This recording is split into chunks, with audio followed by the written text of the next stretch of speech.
जब भी हम सरस्वती नाम सुनते हैं तो मन में विद्या, संगीत और शांति की छवि बनती है। लेकिन बहुत कम लोग जानते हैं कि सरस्वती नाम का अर्थ क्या है और उनका जन्म कैसे हुआ। ये कथा सिर्फ देवी की नहीं, ज्ञान के प्रकट होने की कहानी है। सरस्वती नाम का असली अर्थ। सरस्वती शब्द बना है सरस प्लस वती से। सरस यानी प्रवाह, जल, चेतना। वती यानी जो धारण करे।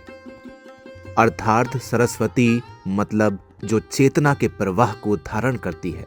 इसलिए सरस्वती केवल पढ़ाई की देवी नहीं, बल्कि विचार, वाणी, संगीत और विवेक की अधिशास्त्री मानी गई। पुराणों के अनुसार जब ब्रह्मा ने सृष्टि की रचना की तो सृष्टि थी, लेकिन उसमें व्यवस्था नहीं थी। सब कुछ था पर दिशा नहीं थी। ध्वनि थी पर अर्थ नहीं था। तब ब्रह्मा के मुख से एक दिव्य शक्ति प्रकट हुई। यही शक्ति थी सरस्वती। उन्होंने वाणी दी, भाषा दी, संगीत दिया और ज्ञान को आकार दिया। इसलिए कहा गया ब्रह्मा सृष्टि के रचयिता हैं और सरस्वती सृष्टि को समझने की शक्ति। सरस्वती नदी और देवी का संबंध। प्राचीन भारत में सरस्वती केवल नदी नहीं, एक जीवंत नदी भी थी। ये संकेत देता है कि ज्ञान कभी स्थिर नहीं होता, वो नदी की तरह बहता है। जहां सरस्वती बहती है वहां सभ्यता जन्म लेती है।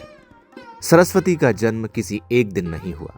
वो तब प्रकट हुई जब विचार स्पष्ट हो, शब्द सत्य हो और ज्ञान अहंकार से मुक्त हो।